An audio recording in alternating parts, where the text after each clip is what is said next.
Welcome to another edition of Preaching Pointers, and we're again on the subject in this little video of introductions.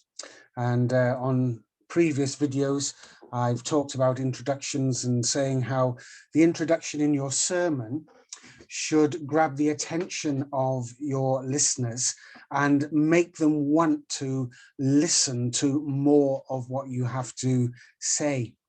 And as an example of that, I've just picked up Mark chapter 1, verse 1 that I was reading the other day, and it just struck me of how simple and yet in one sense powerful an introduction to the Gospel of Mark it is.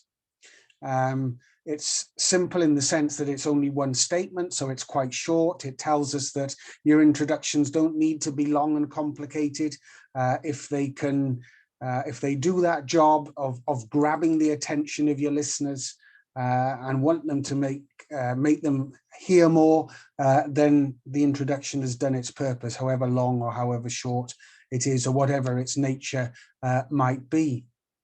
Here, Mark, in writing his gospel, he makes this statement, the beginning of the gospel of Jesus Christ. So he's presenting to the people, those who is going to be reading his gospel, Jesus Christ, this man who lived in Israel, that some perhaps will have heard of, was crucified by the Romans, and then possibly there is this rumor going around that he has risen again from the dead on the third day. But he's setting out this fact that this man, this Jesus Christ, is also the Son of God.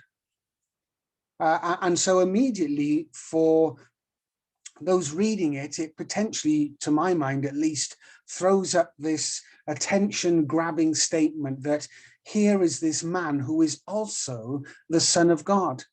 Well, you might be thinking, well, Mark, how can you make that claim? What evidence have you got to back that up?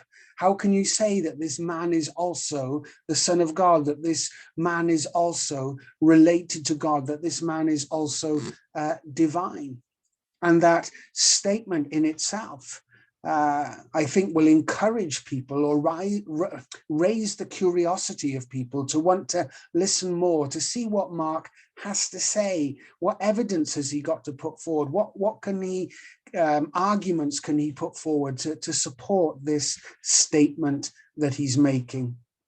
And so, as I said, it's very simple, it's very short, but I suggest to you that it does the trick, as it were, that there's enough there to raise the expectation and curiosity of the reader to want to know more, to want to know what Mark has to say, what arguments, what evidence can he put forward to support this statement.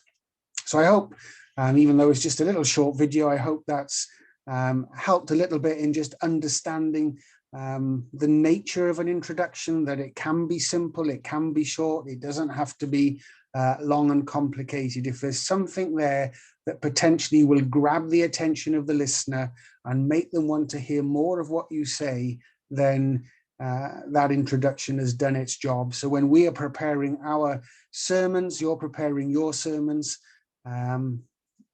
give attention to that introduction.